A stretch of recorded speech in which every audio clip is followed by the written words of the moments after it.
for this show, Politics Done Right, comes from politicsdoneright.com, publishers of How to Make America Utopia, Take Away the Economy from Those Who Rigged It, As I See It, Class Warfare, The Only Resort to Right-Wing Doom, It's Worth It, How to Talk to Your Right-Wing Relatives, Friends, and Neighbors, and other books written by Egberto Willis.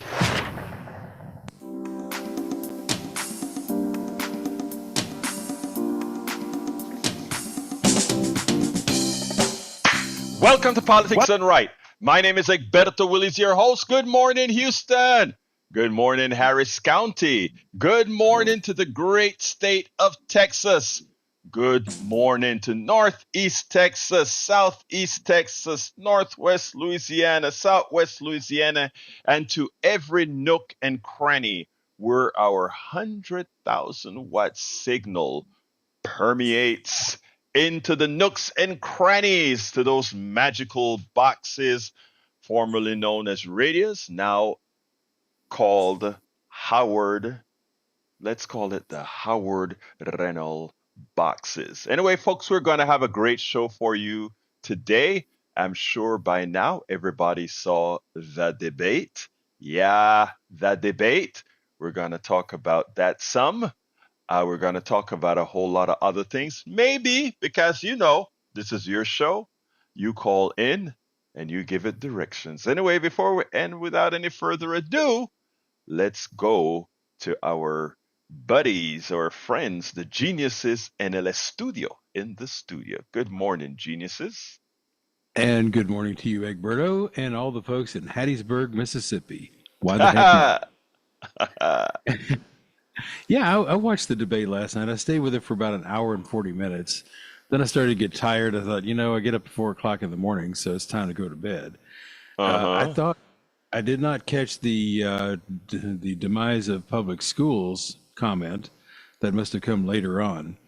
But I did hear, and I thought they did a very respectful job and even agreed with each other on some of the things that need to be done. It was a far different debate than the presidential debate. I think this one was much more mild-mannered. I think they both did a good job. I can't say a winner or loser because I liked them both. I was not impressed with JD Vance, especially before the debate, but actually he made some sense. However, he's still a salesman for Donald Trump, which is not going to be, a good thing. I was sitting there thinking, okay, why doesn't Vance be vice president and the other guy, why doesn't he become president? Because I like both of them. And they did a very good job and respectful of each other, which is what I like. And it was actually a debate, not a sales show. So I thought they both did very well. Walz could become the president and Vance could become the vice president if he can contain himself. And I think a lot of the rhetoric that we're hearing about him, most of it's true. Some of it isn't. As you know, in the news media, they always a little here, a little there. But I thought they both did a very good job, a very respectful job of each other. There was none of this nonsense of, oh, she's so bad and he's so bad and this, that, and the other. There was none of that. So I really kind of enjoyed watching the two go at it. It was good. Jack, based on the polls, the people kind of agree with you that they were both mild-mannered. In fact, each of their favorability ratings went up. But we'll talk about that after Jack. Okay. Good morning, Egberto. Buenos días, mi hermano. ¿Cómo estás? Hey, not much. Okay, JD Vance. Open mouth, insert foot. This man is a mouthpiece for the extreme right, parroting the right's disinformation rhetoric campaign against the people. Yeah, you and me. To say that public education is teaching socialism, I guess he can't admit that he uses social infrastructure every day. He turns on his computer when he takes his shower, the mud districts, when he drives on public roads. He's confusing socialism with social programs. He wants to get rid of social programs like public schools for our children in libraries. Excuse me. JD Vance is a yes man. I guess Trump picked his running mate to be dumb as a box of rocks, which just may be smarter than he. Yeah, good Yeah. one.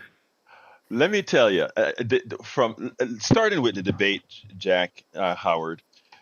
What was interesting is, like Howard was talking about, it was so pleasant to see people talk civilly, right? And the thing about it is, Yes. when you go ahead, Oh, I would say yes. I mean, I agree. It was good to see politicians be civil to each other. I right? mean, And they're supposed to have one cause, and that's serving the country, the and the people, country right? is us. So And it and seemed like they were both on cue on that one. right, and you could see they were. That was the goal of the debate. A lot of people got on, and I was so. Why didn't you answer it this way, Walls? Why didn't you answer it this way, Walls? And I realized that when they sent him out there, this guy's a very smart dude. Walls is, he likes to play that folksy kind of guy, but every now and then within that debate, his intellect really spread out in the way he thought, right? Now Vance was polished as hell.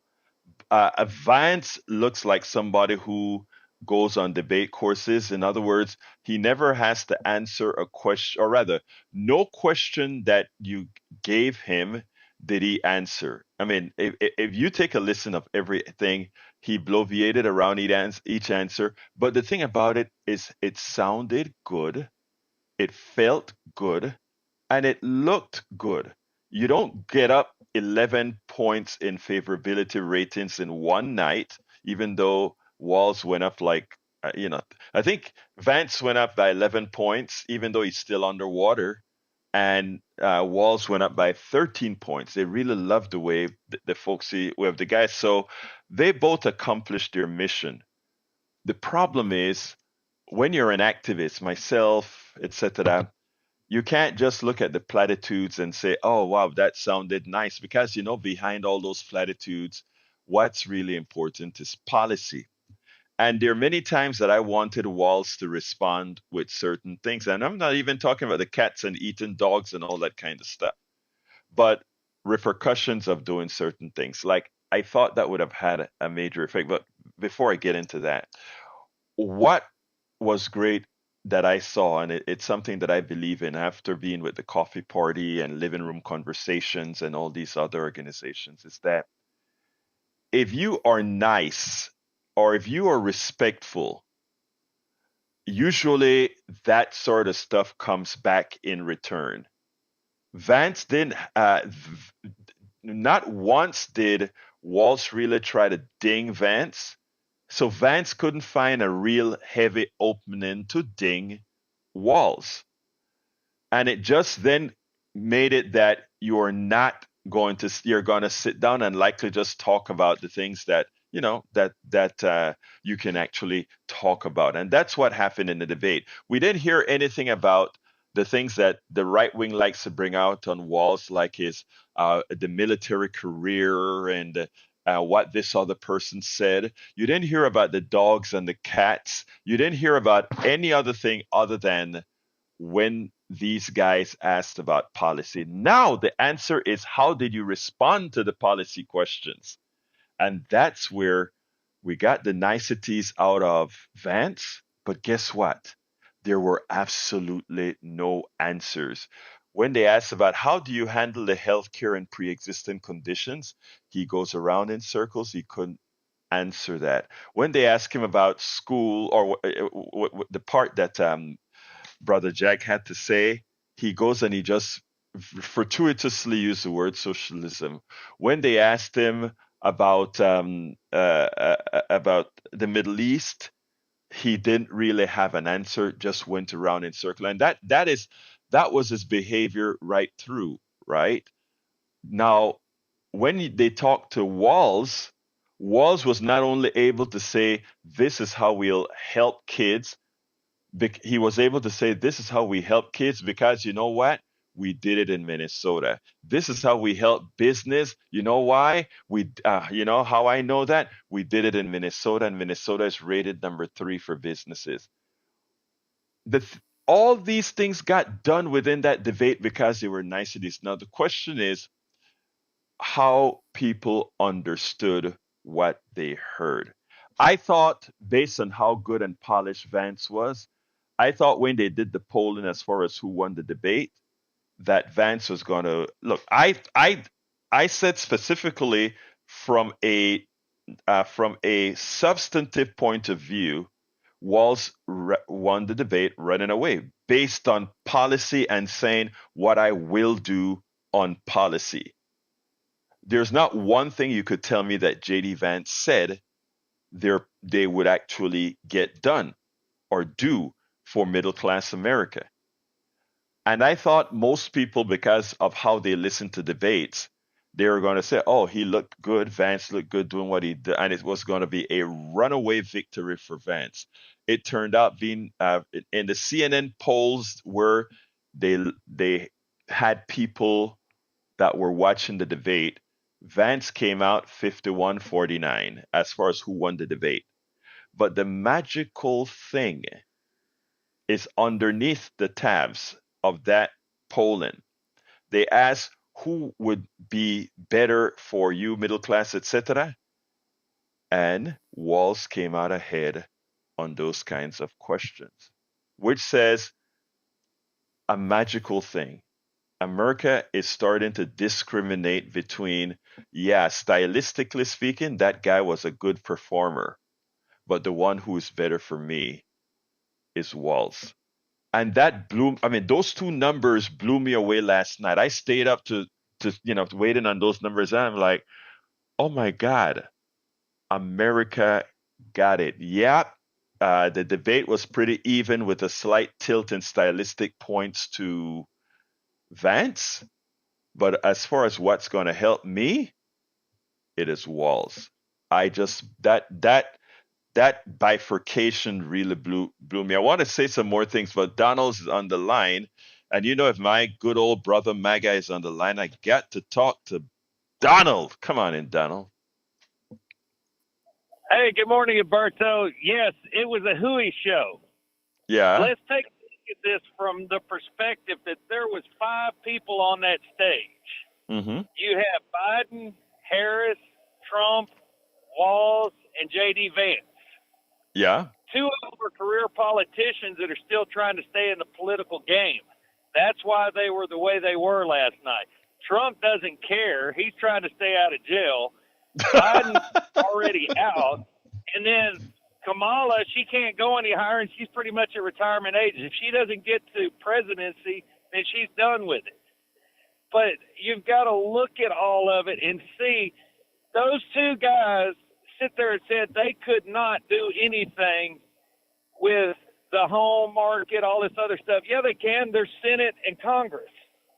They sit there and bald-faced lied to you and said we can't do anything. Everybody complains about Trump not paying taxes. Well, 4 out of the 5 have the opportunity. They were in the Senate. They were in the Congress. They've had the opportunities. They just don't want it because they get benefits off the same tax breaks, the same tax codes, and the same laws that they're up there passing benefits them as well as it does the uber and ultra rich. So what do you got to say on that one? Well, let me just say that, you make an important point, right? That Kamala was in the Senate. JD Vance was in the Senate. Well, Kamala is vice president now. So anything you ask her about what she's doing now as vice president, we have to remember what everybody has always known about the vice presidency before Kamala decided to run. And that was the vice president doesn't matter. The vice president has no say, and everything is generally done by the president. Even though we know the Cheney-Bush relationship, and we know the Harris-Biden relationship, and we also know the Clinton, what's his name? The Clinton and his vice president relationship. There are certain vice presidents that have more influence than others. Truman had no influence. So, it all depends. Did Kamala have a lot of influence with Biden? I would actually say absolutely not. Biden is a patriarch, an old style patriarch. He's a nice guy. and he fulfills his promises. But if you take a look at how he has dealt with Netanyahu, he has one way of being, and that's what he does. That's who he is. If you take a look at the policies that he passed, that's who he is. Kamala is going to have. He says, "Oh, she's right there in the room with me." Exactly, she's in the room with you, but she's not going to change whatever it is you want to do. So I'm not going to hold Kamala accountable for anything as vice president. I will hold Kamala accountable for things that she does when she was senator, just as I hold JD Vance accountable when he was senator. And the statement that you made was, what did they do about taxes? Well, in the case of Kamala, when it came to passing bills that would have attempted to mitigate these kinds of tax loopholes, she was there. JD was not. So that is a factual answer to your statement, my brother. They can start out with good intentions, but that's what the road to hell is paved with. Very true. By the time they get in there, they are so manipulated, and they find out how to look at Pelosi. I mean, that's the power. You can see where the power is, and until we get them all out, clean the slate, stop career politicians. You can't be in there 20, 30 years. You can go in there and serve a term, and you can do what's best for the people, not what's best for the corporations and all the others. So I would Donald. Let me stop you there a second. Two things I want to challenge. I want to challenge the stuff about term limits, which is what you brought up.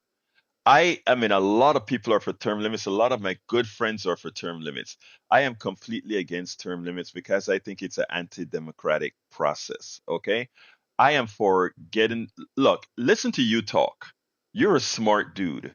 Okay, and you talk. I mean, when you talk about they commit Nancy Pelosi, I think she was the most effective speaker. But when Nancy comes out and says everybody owns stocks and doesn't want to have control on politicians who have stocks and all of that, I think she's crazy, because at that point she misses the boat. And I think that right there should give her a progressive challenger in San Francisco.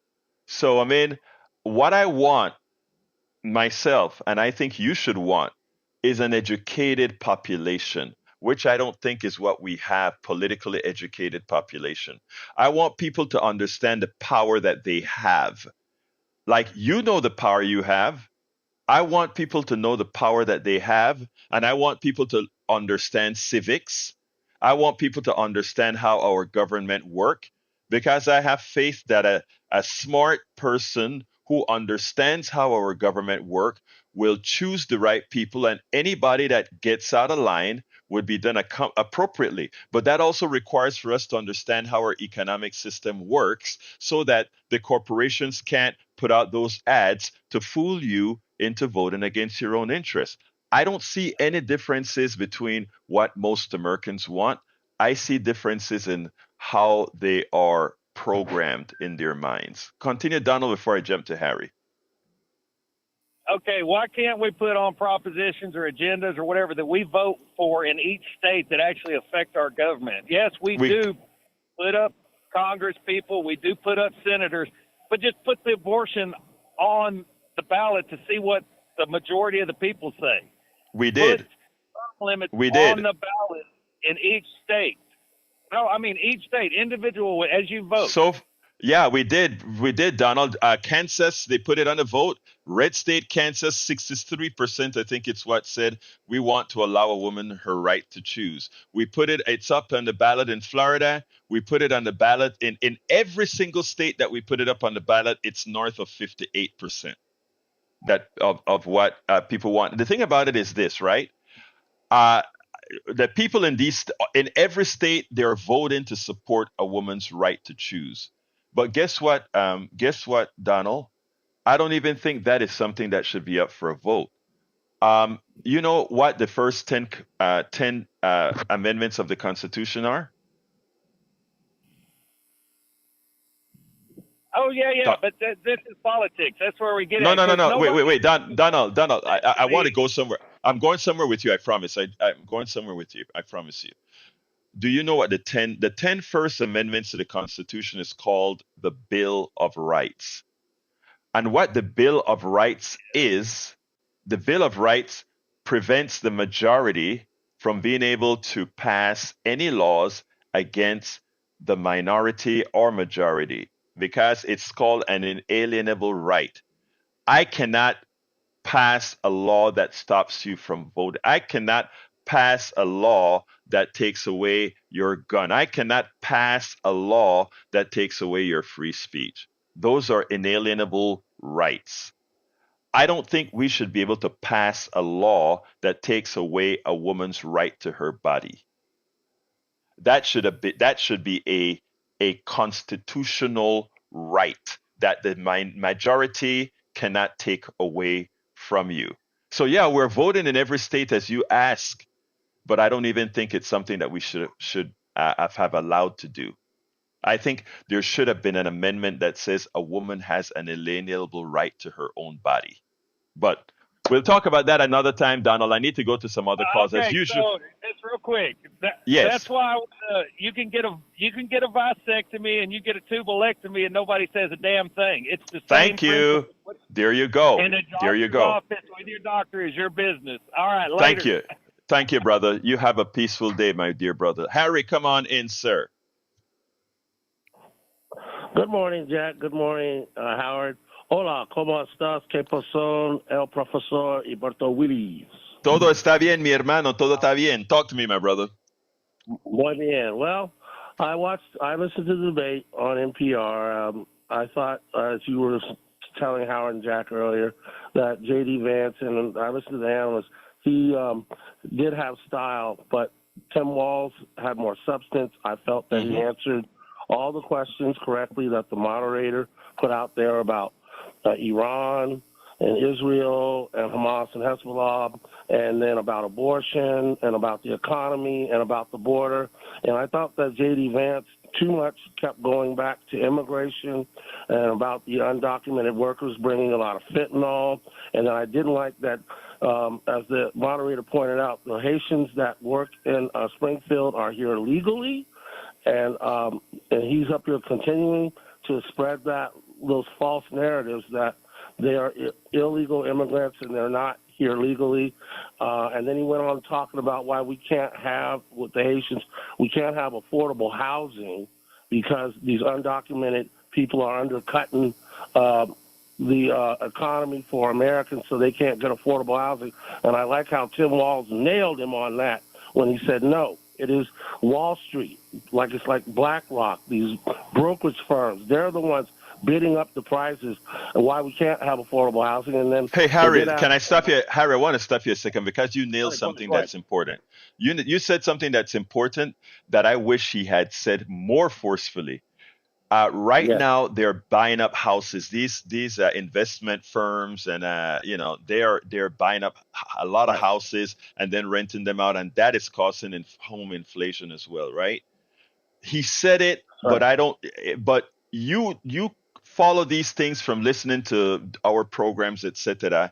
But most Americans don't. And I wish he was more explicit about that because I think that would have neutralized the fear of the immigrant coming into your community and causing the prices to rise. But anyway, continue, brother. That was a very good point. Exactly. And then he did not answer the questions on January 6th. And then the question I asked you about when I read Donald Trump's economic policy on the federal lands, J.D. Vance just danced around that and really didn't answer what they're going to do as far as how they're going to build on those federal lands. He just kept going. He kept bringing immigration into it. He kept blaming Kamala Harris for inflation. And let me stop you there one more time. I want to stop you there one more time because when they used it was the federal lands and oil, they asked the question about how are you going to take care of the kids, and he said there are two ways to do it. One is tariffs, and the other way is energy, drilling and making sure we're energy independent. And while Walz in passing said we are drilling and producing more energy than ever, and also he didn't come out there and say We are energy independent. We produce all that we need, even though we want to do more green energy. I don't think he hit him hard to point out that, wait a minute, when you say drill, baby, drill, it makes no sense because already we're producing more than we're using. So how can that then say drill, baby, drill to solve our energy problem? I mean, there were a lot of missed opportunities that I thought, but again, everything was civil. Harry, give me a closer. I got to go to Miss Bowie. Okay, I'll just say that I hope this does help Kamala Harris and that she gets a bump out of this. But you know my position on this. I think they're both on the wrong side of this Israel, Gaza, Iran thing, and that's why I'm voting third party and sticking with Dr. West because he's about doing the right thing. So Have a wonderful day, my brother. Take care. All right, let's go to Miss Bowie. Come on in. How you doing, my dear sister? Good morning. Good morning. Good morning, Houston. Good morning, Nicholas. How are you? I'm doing fine. What are your thoughts, my sis? So,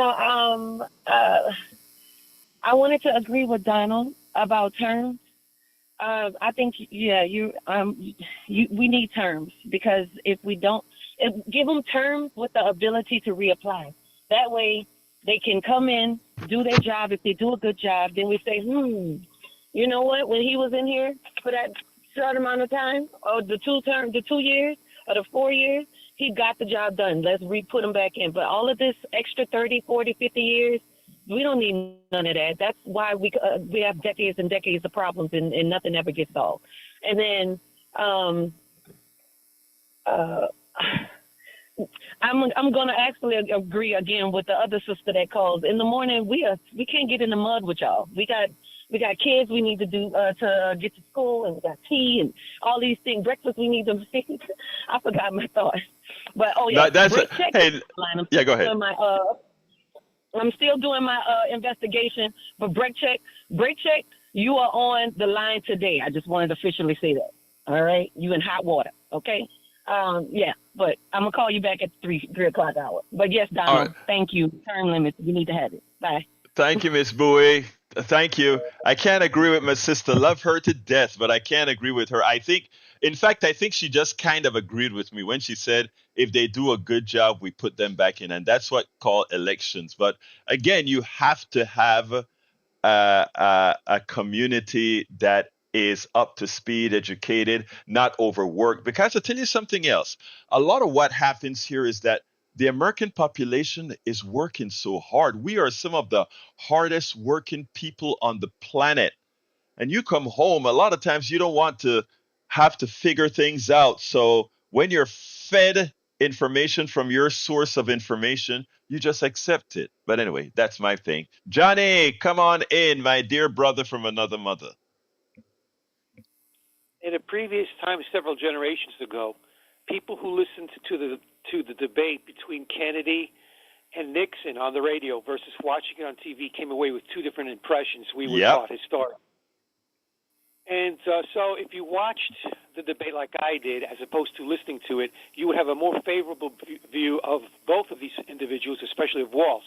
Whereas if you watched it, you would take note that while JD Vance seemed to come across more relaxed, because he's a Republican and they are used to lying, so they don't sweat. Whereas Walz, even though he didn't really mess up, except maybe at the beginning a little bit, he was a little bit nervous, he was staring straight at his debate partner. So when the camera's looking straight on, he's looking like he's angry. And I would have advised him, I would have practiced him in their debate practice not to look at his opponent the way he did so often. But the thing that really gets me is CBS, the moderators, when they let the people know that they were coming up in the next hour with the debate.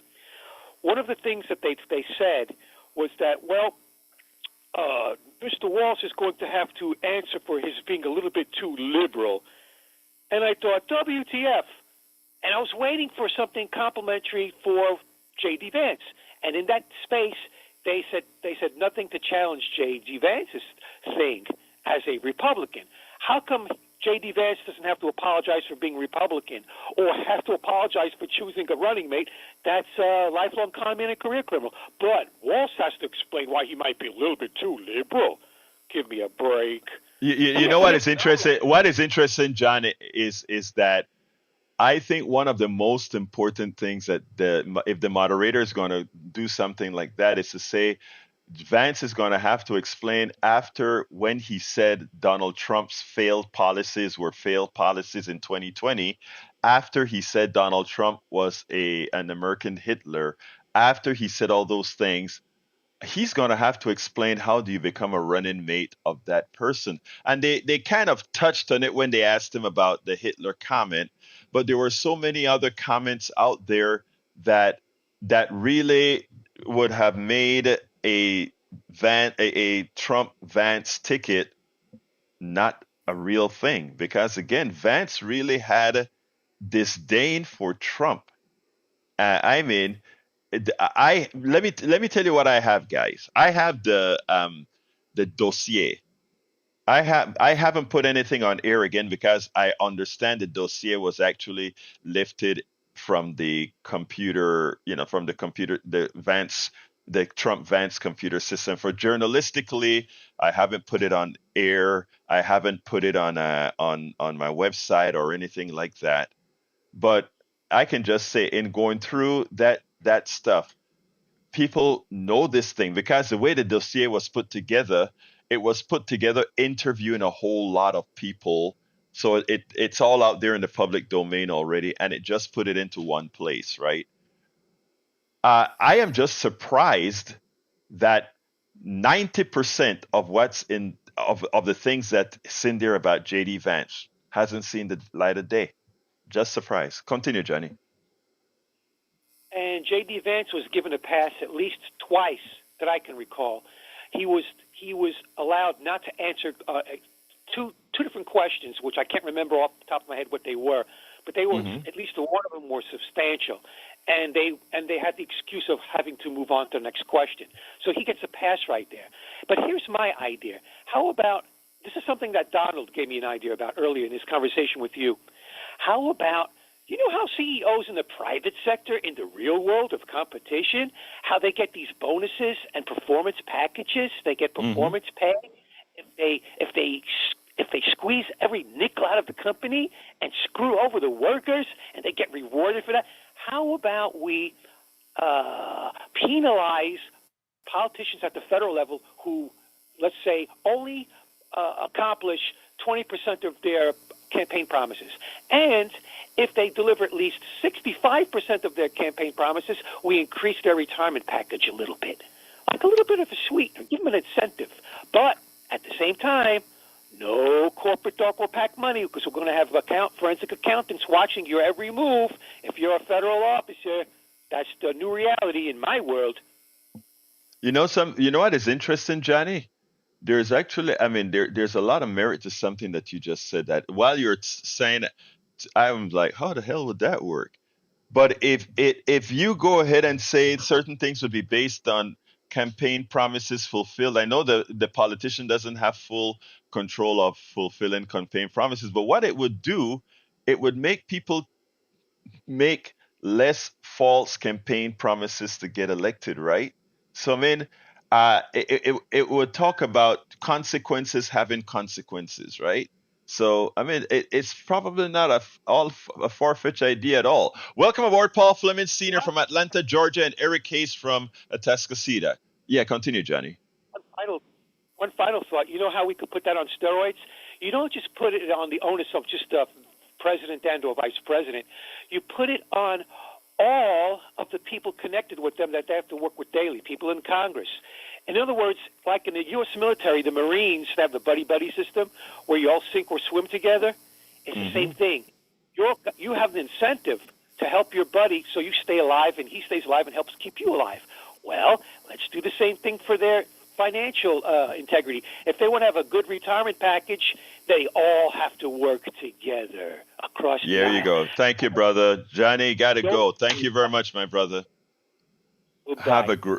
Have a great rest of your day. Let's go to Brother Augie.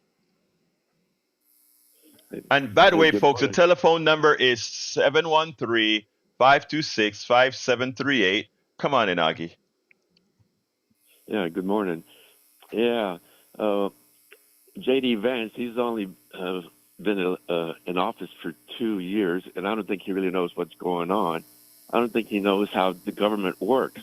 Uh, if you watch PBS before the debate, it told you what the office of vice president does. Not much.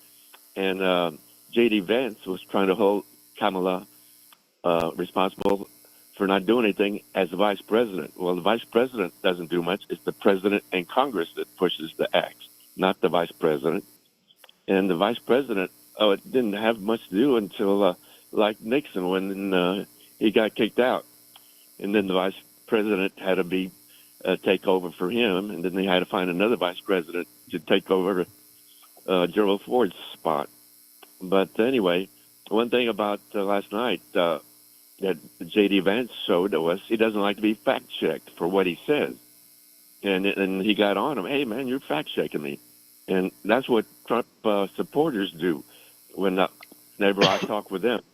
None of them 100% like to be fact-checked. They don't like the facts or truth.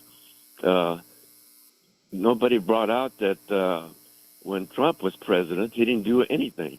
As far as health care, there was one time when he's being interviewed, and he's got these papers in his hand.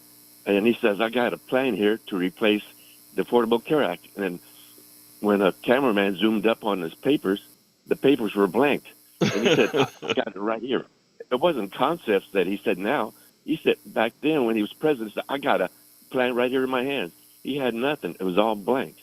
And there's one thing. Let me interrupt you a second, Augie, because another part of the debate, when J.D. Vance had the gall to say that Donald Trump pretty much saved Obamacare. Donald Trump actually, at that point, when we talk about stylistics and imagery and that sort of stuff, that at that point, I thought Walz should have turned around, look at the moderator, and start to giggle, sort of the things that we saw Kamala do in her interview. I can't believe this guy actually said that after trying to kill the thing. Anyway, sorry, Renzer. Go ahead, my friend.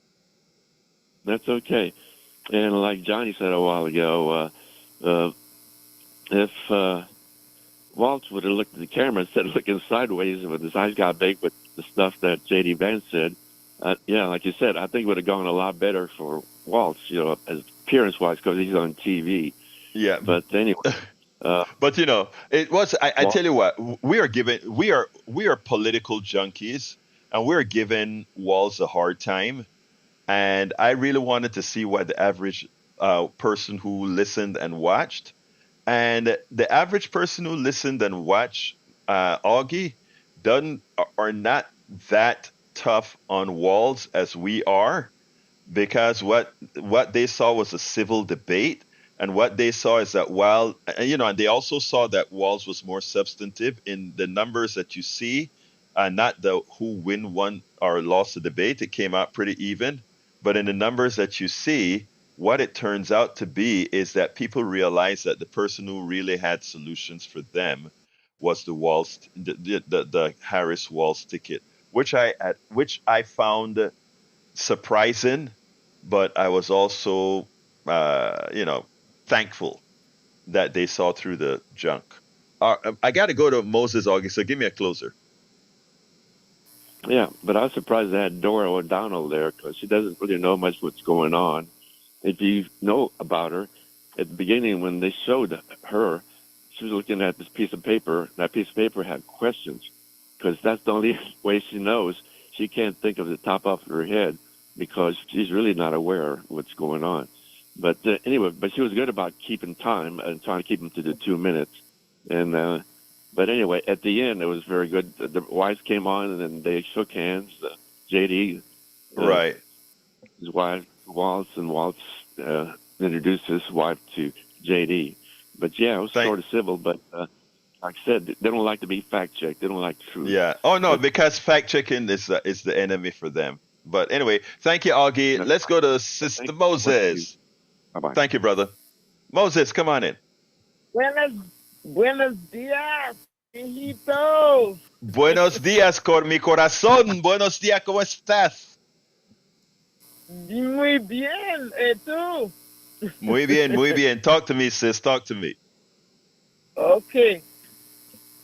In the place of a teacher, this is my summary, because Mr. Walz opened the classroom to the whole nation.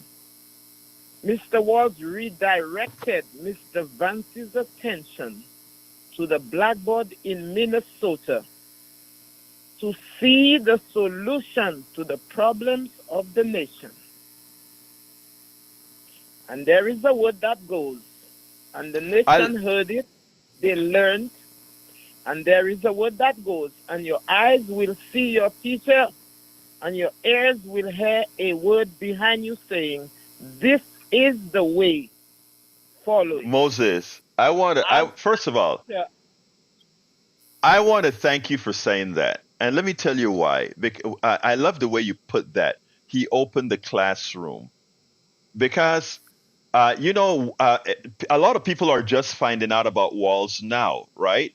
But I wrote several blogs about Walz years ago when Walz had a one vote majority in his Congress. Hear me out. A one vote majority in his Congress. And all those progressive bills that make Minnesota a better state for business, a better state for workers, a better state for all these things. All these bills were passed with a one vote majority. Okay? And I'm sitting down there and I'm saying, this guy this guy is an effective governor that cares about people and has no disdain for business. And when he came out and he said, I am not just talking about this, this is what we did in Minnesota, and these are the results of what we did in Minnesota. Our people have health care, our kids are not going hungry, and there is great employment. All these things have been successful in Minnesota. If don't knock these programs, we can do this for all of America. And that part of his debating, I think is why he was so much over water with the polls. In other words, the style, JD Vance definitely won. But when it comes to substance, and I was so happy to see that the people saw that. I like the way you put it, Moses. Yeah. He opened the classroom. Let me tell you, as a teacher, I saw what Mr. Walz do. He took Mr. Vance as a lesson, and he saw him as one of his students who still did not get the concept. And he took all of the parts of instruction, and he said, now this is how I am going to bring my students through to take away the false notions from him and to let him see. And he gave him the concrete part to say, hey, look over there. Do you see this? Do you see that? And do you see that? And it washed away all of the, well, Kamala Harris, this coming. He said, Sonny boy, hold your thing. Moses, Kamala Harris, you need help. Moses, Moses, I want to bring. Go ahead. I'm sorry. Go ahead. Let me say this. In the place of the teacher, my heart is filled, and I thank Mr. Walz for never forgetting, once a teacher, always a teacher. You always reach out. Even now that I am retired, I always sometimes find people who I still have to teach a lesson and bring in all of the acumens of teaching to bring them to that understanding. First of all, I thank you for having been a teacher. Anybody who watches my program know that I revere teachers. Back in Panama, we call it la licenciada or licenciado, and when we see them in a grocery store or a store or whatever, we stand almost at attention. That's respect and revere we will learn to have for teachers back in the country where I'm originally from. And it gives me disdain to be watching the way we look at teachers a certain way, but stockbrokers with as if these people are doing great things. You, the teachers, are the ones that matter. I want to add something here because our brother from Atlanta, Paul Fleming, is on the chat, and he brings up something very important. He said JD Vance says not to trust. This is something that Walz pointed out. JD Vance says not to trust the experts. JD Vance says not to trust the scientists. I'll trust the experts and the scientists over JD Vance. Well, and JD Vance's response was, let's trust our cult leader. After all, he was correct. The answer to that is false. Remember, Donald Trump's GDP was actually worse than President Carter's GDP. And President Carter's GDP wasn't actually bad at all. And his employment, Carter had much more employment than Donald Trump and in one term. And Carter also had a larger GDP than Donald Trump. Let's just get that clear. Another thing that Paul Fleming said in the chat is, he said, leave it up to the states. Be for real. People, when we leave certain things up to the states, humanity is humanity irrespective of what state you're in. There are certain things that should not be left up to the states. Continue, Moses, and I got to jump to Bard. Well, I'll say finally, America, you have a teacher as an assistant to your president. And we all know we came from the hands of good teachers. Listen to the teacher and learn. Thank you. You have a wonderful rest of your day, sis. Let's go to Brother Bard. Come on in, Brother Bard. Yes, good morning. Moses, if I was in your class, I would drop out immediately. If you want to know who Walz is, watch on YouTube, The Fall of Minneapolis. He let that city burn to the ground. There's a lot of stuff in his background. There was a train load of counterfeit money that came from China, came into Minneapolis that they caught. And I think this ties into George Floyd. You can look it up. But this guy's been to China over 30 times. No, that doesn't happen. I'm sorry. You don't just go visit China 30 times for a fun trip with your kids.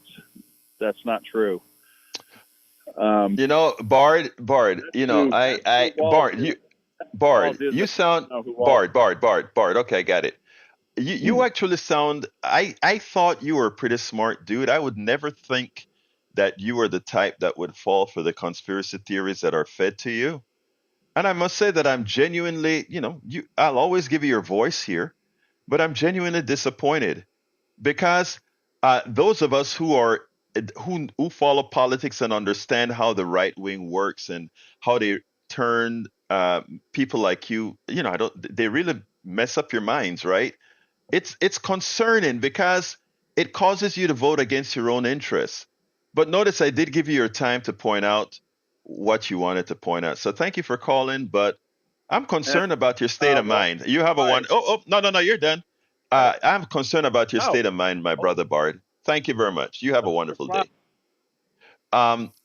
Before I go to the other callers, I will always give all people that give me the honor of listening to the show a chance to be on here. But by the same token, when I am doing this program, I am leasing the air that belongs to every single American citizen. These airwaves are not mine. These airwaves belong to all of you. And we cannot allow our airwaves to be used to pass on knowing misinformation. So there are times that you will see me do what I just did with Brad there, because the good thing about it is I make sure to be researched and I make sure to know the material and I make sure to corroborate the material. Let me tell you that there are rating institutions that rate people who do what I am doing here as a host, as a blogger, as a journalist. And yours truly is rated as highly factual. I still leave the door open for everybody to have their say. But it is important.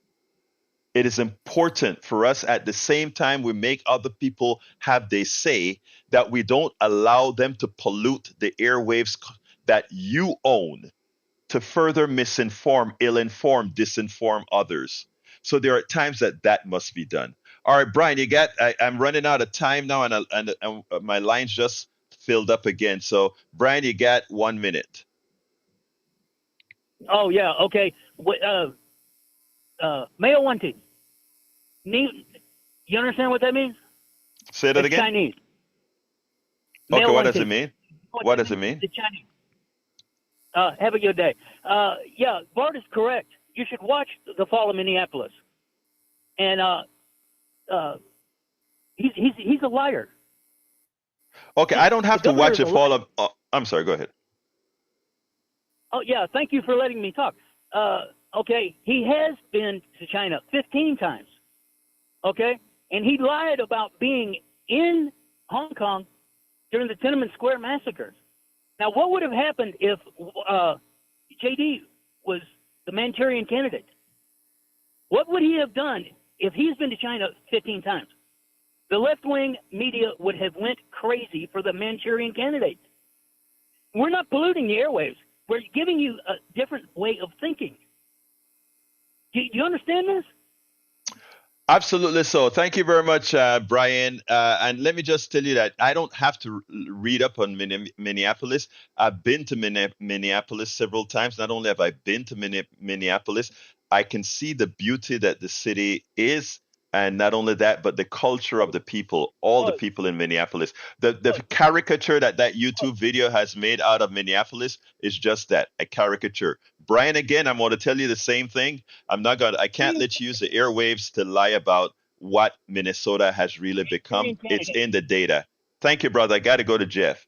Come on in, brother Jeff. How are you? I'm fine. Talk to me, my brother. 1 minute. Well, I'm kind of disappointed in something that Johnny brought up. That I listen to both sides of all the arguments, and I decipher what I believe is true. And Johnny sounds like he's so far to the left that he's crazy. I mean, and he's on your station, other stations. What does he do during the day? All day long, just do that. Now, I'm going to leave that alone for right now. But what Bart and Brian said, Minneapolis is a disaster over there.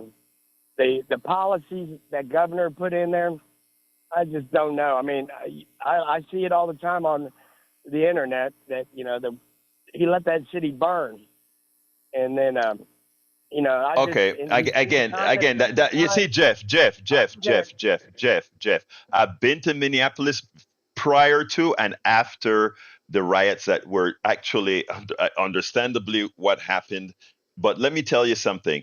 The fact that's the fallacy that somehow Minneapolis was burning throughout the city or Portland is burning throughout the city is factually wrong, incorrect, and actually a lie. The statement that Minneapolis or Minnesota is in dire straits is also a lie. We have data, sir. A YouTube video doesn't change what data is. A YouTube video allows you to fool yourself and spew misinformation. Jeff, I understand a lot of what my brothers on the right generally see on the videos are things that are made to mislead them. I am hoping with my program and also allowing the conversation with those on the right as well for you to say, let me go ahead and expand my horizon to see if what these people did with these YouTube videos were nothing more than propaganda. I'm telling you as a fact, they're propaganda. My rating, hold on. You go to fact check my website and go fact check the website from whence that video that you are talking about came from, and you learn something, and then come back to the program. But fact check my website and fact check that website, then come back to me. Thank you, Jeff. I got to go to Patrick. Come on in, Patrick. 1 minute. 1 minute heard. I always find it interesting when somebody is too far to the left. I like to ask them, are they too interested in the comments? Are they too interested in people's health? Are they too interested in people's welfare? Are they too interested in infrastructure? Are they too interested in education? Are they too interested Exactly. in Exactly. what is too far to the left? That's not why I call it, but stuff like that just makes me so upset. When there's so many people so far to the right, they think everybody's too far to the left. But the reason why I call it is states' rights. States' rights were reconsidered by federal law because they weren't working. Right. It's been a while since I've read it, but I believe that there was one state that had a bird that was a part of an attraction, and then another neighboring state was poisoning them all, trying to hold on to crops. And one state was crashing the other state's economy. That's why we decided to have federal laws. There you go. Patrick, you nailed it. Patrick, that is enough to nail it, but I got to go to Mike because I got 30 seconds. Thank you, Patrick. Talk to me at 3 o'clock, man. Come on in, Mike. Real quick, you got 30 seconds. My concern is that once again, Israel might be pulling us, or in a way, they've already pulled us into a war in the Middle East. At what point does the United States take charge of their own foreign policy? Right now, it seems like Netanyahu is dictating what the U.S. does. Look, Mike, I got to go, but I agree with what you just said. Right now, Netanyahu is dictating our Israeli policy. No doubt about that. Thank you, Mike, for pointing that out. We can talk about that another day, but I got to go to the studio. Studio, come on in, brothers and sisters. Brothers. Oh, nothing for me. Well, nothing from me this morning. Another lively show. And Jack, do you have anything? No. Jack says no. He doesn't have anything. Oh, wow. Going on. Let me tell you guys. Again, we didn't touch anything that I prepared for. I had a couple of videos I wanted to show you, but one with Tim Walz and one with Donald Trump Hawkins stuff and quite a bit more. But again, your commentary is much more important to me, especially since you can go offline and look at these videos and all of that. So if you go to all of that video and stuff is found at politicsdoneright.com/newsletter. Again, that is politicsdoneright.com/newsletter. I want to thank all my listeners, all my callers, love all my listeners, all my callers. And yes, my right wingers, I love you too. Because we are all one country. Anyway, I got to get out of here. My name is Egberto Willies. This is Politics Done Right. And you know how I end this baby. I am what? Out!